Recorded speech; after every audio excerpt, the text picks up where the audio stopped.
Assalamualaikum warahmatullahi wabarakatuh. Perkenalkan, nama saya Siti Masita dengan NIM 20032210033 dari kelas C Agribisnis Universitas Trunojoyo Madura. Pada kesempatan kali ini, saya akan membahas tentang strategi usaha peningkatan kesejahteraan petani di Indonesia. Pembahasan yang pertama adalah tentang petani. Bagaimana kondisi petani saat ini? Salah satu sumber kebutuhan utama manusia berasal dari sektor pertanian. Banyak pekerja berasal dari sektor pertanian yang semestinya perlu dilindungi dan disejahterakan karena mereka telah berjasa dalam hal pemenuhan kebutuhan hidup orang banyak. Namun kenyataannya, di Indonesia petani malah seringkali dirugikan dengan pendapatan mereka yang kecil. Permasalahan petani. Permasalahan utama yang dihadapi petani adalah posisi tawar yang cenderung masih lemah. Selama ini, aktivitas petani masih fokus pada kegiatan produksi atau on-farm saja, dan belum sepenuhnya terlibat pada kegiatan agribisnis. Pembahasan yang kedua adalah nilai tukar petani atau NTP. Pengertian dari NTP sendiri adalah perbandingan antara indeks harga yang diterima petani atau IT dengan indeks harga yang dibayar oleh petani atau IB dalam persentase.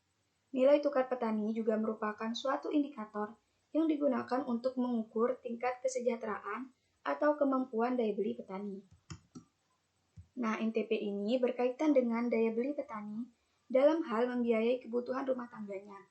Jika pendapatan petani lebih besar dari kenaikan harga produksi pertanian dan berdampak pada daya belinya. Hal ini akan mengidentifikasi bahwa kemampuan petani menjadi lebih baik atau terjadi kenaikan pendapatannya. Untuk pengertian NTP ini, saya mengambil dari sebuah jurnal sebagai berikut. Saya mengambil dari jurnal ini dengan judul Indikator Kesejahteraan Petani Melalui Nilai Tukar Petani. Ini dia.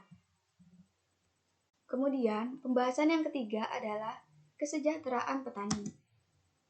Penyebab rendahnya kesejahteraan petani.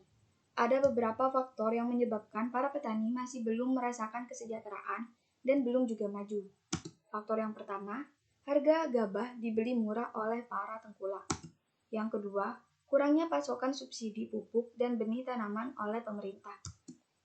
Yang ketiga, beras diimpor oleh negara tetangga. Dan yang terakhir, sulitnya pinjaman untuk petani. Selanjutnya adalah strategi meningkatkan kesejahteraan petani. Strategi yang dapat dilakukan ada 6. Yang pertama, penggunaan teknologi. Untuk meningkatkan produktivitas petani ini, produksi pangan nasional. 2. Menyelesaikan permasalahan lahan, termasuk masalah lahan yang sempit, rusak atau suboptimal. Yang ketiga adalah penguatan kelembagaan petani, berorientasi pada peningkatan produktivitas pertanian. Yang keempat, peningkatan produksi, karena harga jual hasil produksi petani saat ini masih rendah, sehingga perlu dilakukan peningkatan. Yang kelima adalah penyuluhan pertanian, yang difasilitasi pemerintah hendaknya diarahkan pada penguatan kelembagaan petani. Yang keenam, meningkatkan pendapatan, tercapai bila minimnya terjadi kegagalan panen.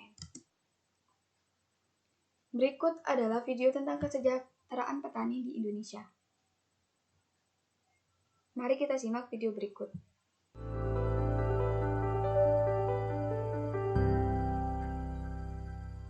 Pernah ada istilah, habiskan nasinya. Kalau tidak, nanti nasinya nangis. Ternyata tangis itu adalah keringat para petani di desa yang bekerja menanam padi. Belum lagi resiko gagal panen yang harus mereka hadapi. Bangga sih mendengar tanah kita ini adalah tanah yang subur. Di tahun 2017, Center for Indonesian Policy Studies atau CIPS pernah merilis sebuah makalah kebijakan publik yang membahas dan memberikan rekomendasi tentang perlindungan untuk petani di Indonesia agar tidak hidup di bawah garis kemiskinan.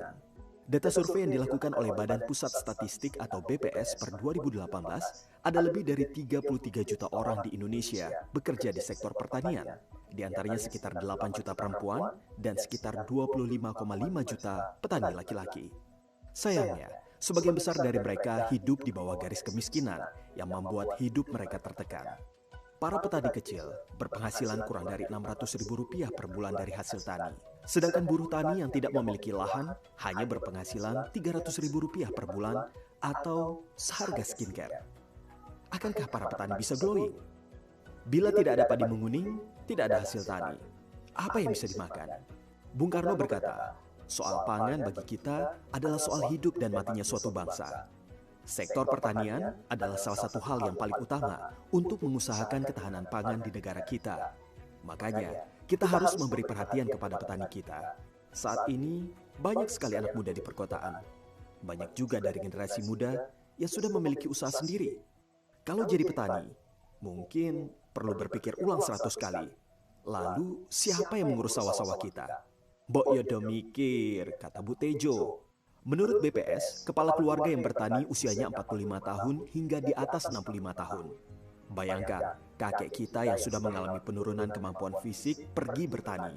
Sektor pertanian itu harusnya berinovasi dan memiliki perencanaan yang strategis. Sedangkan para petani di usia tersebut sulit untuk berinovasi. Pemerintah juga memiliki kebijakan untuk memberikan subsidi bagi petani, seperti subsidi pupuk dan benih, tetapi nyatanya subsidi tersebut kurang efektif. Solusinya, pemerintah dapat mengalokasikan dana subsidi untuk program-program yang langsung membantu kebutuhan keluarga petani. Dengan program Keluarga Harapan PKH, Kartu Indonesia Sehat KIS, dan Kartu Indonesia Pintar KIP, ketiga program ini lebih efektif untuk membantu menargetkan masyarakat yang kurang mampu membiayai kesehatan dan pendidikannya. Program lainnya yaitu Asuransi Usaha Tani Padi AUTP, lebih berfokus untuk meringankan risiko kehilangan penghasilan akibat gagal panen. Selanjutnya, memperbaiki infrastruktur agar bantuan tersebut tepat sasaran dan bekerja sama dengan perusahaan asuransi swasta agar bisa menjangkau sampai ke area-area terpencil. Nah, kita juga bisa mendukung dengan menghargai makanan, berarti menghargai petani. Nah, dari video tersebut kita dapat melihat bagaimana kesejahteraan petani di Indonesia yang masih sangat rendah. Oleh karena itu, kita memiliki peranan yang besar untuk meningkatkan kesejahteraan petani di Indonesia ini. Selanjutnya adalah tanggapan mengenai kesejahteraan petani yang semakin menurun saat pandemi oleh Bustanul Arifin. Mari kita simak pendapat. Sudah mulai terdampak dari COVID ini. Jadi bukti yang paling terbaru adalah bahwa NTP, nilai tukar petani, sudah menurun. Bulan April menurun, bulan Mei menurun, Juni belum keluar datanya. Jadi memang sudah mulai berdampak pada kesejahteraan petani. Kalau kita mengacu pada ramalan dari Kementerian Keuangan, dari pemerintah sendiri, juga sudah cukup clear bahwa kemiskinan akan tambah sampai 1,89 juta orang, bahkan pengangguran sampai 2,9 juta orang. Itu kalau skenario berat. Tapi pemerintah juga bikin skenario sangat berat. Sangat beratnya itu kemiskinan bisa tambah 4,8 juta orang, kemudian pengangguran bisa tambah 5,23 ya, 5,23 juta ya. Mohon maaf karena memang ini hitungan sampai akhir tahun ya, ramalan sampai akhir tahun. Bagaimana sebetulnya sampai pertengahan tahun ini? Data tentu saja belum selesai, tapi kalau sektor pertanian sendiri sampai kuartal pertama kemarin itu tumbuhnya cuma 0%, 0,0%. Kemudian kalau di breakdown per subsektor, justru sektor tanaman pangan yang paling kena dampaknya sampai minus 10%. Tapi kalau perkebunan masih oke, walaupun sekarang memang sudah makin menurun harganya, kemudian peternakan masih oke, perikanan juga masih oke, tadi ada laporan dari Pak Dirjen tadi. Dan yang paling kena memang tanaman pangan. Sementara kita paham tanaman pangan memproduksi beras. Nah, mengapa seperti itu? Saya mulai dari yang aspek demand dulu. Jadi karena pandemi ini orang kehilangan pekerjaan atau tidak bekerja, yang paksa tidak bekerja, tentu saja daya beli menurun atau akses terhadap pangan menurun. Makanya pemerintah nge-push untuk kasih bansos. Bansos itu bantuan sosial jika memang mereka yang harus tidak bekerja itu jangan sampai kehilangan akses terhadap pangan. Gitu dulu.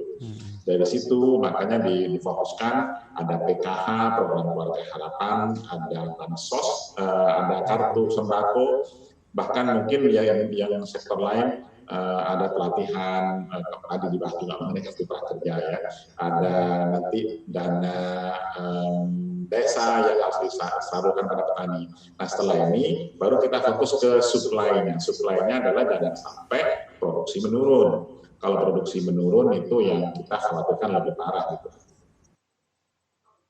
Nah, sekian pendapat dari Bustanul Arifin. Akhir dari presentasi saya ucapkan terima kasih banyak dan mohon maaf apabila ada kesalahan. Wassalamualaikum warahmatullahi wabarakatuh.